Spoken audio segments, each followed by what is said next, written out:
So, why don't you just give us a snapshot of your faith journey as a child and kind of bringing you up to today? And yeah, where those bumps in the roads were and how God has brought you through. So, as Megan knows, there were some pretty big bumps in the road.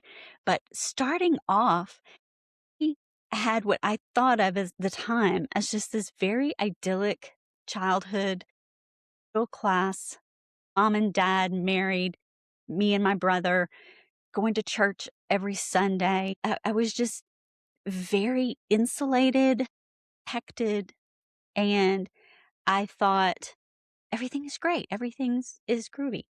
I now realize Mm, how much of some trauma and some incidents that happened that I was blocking out and ignoring that mm, then later came into play. okay. When I was about 9, I was in Sunday school class, which was very typical. That was our typical Sunday.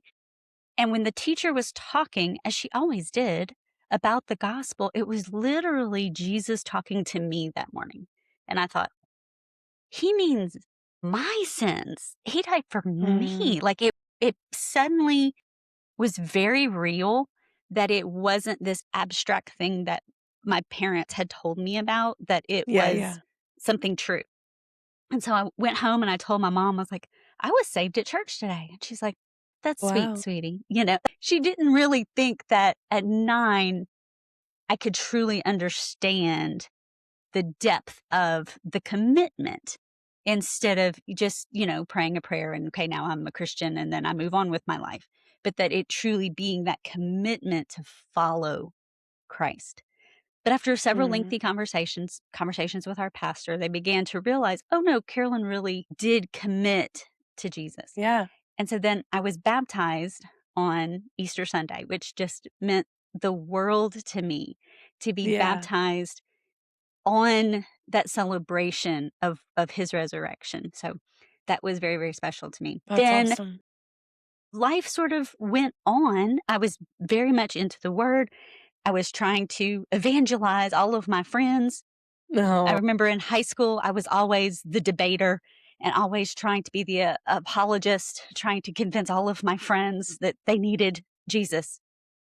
Mm, Then got to college and things kind of shifted as I went to the secular college and was introduced to ideas that I didn't know how to deal with. I didn't know how to come up against. were you raised like in I know you're in Mississippi right now. Were you raised in the South? I was raised in South Okay. Louisiana, so Cajun. Okay. Okay. And was not raised in a Christian school, but all of my friends at public school were also friends from church. So it Okay. was the same group of kids in church and out of church. Yeah. And so when I got to the secular college and I was introduced to all of these ideas that I wasn't prepared to defend my faith against, Mm, all of the trauma and things from my childhood that I had kind of put aside started resurfacing.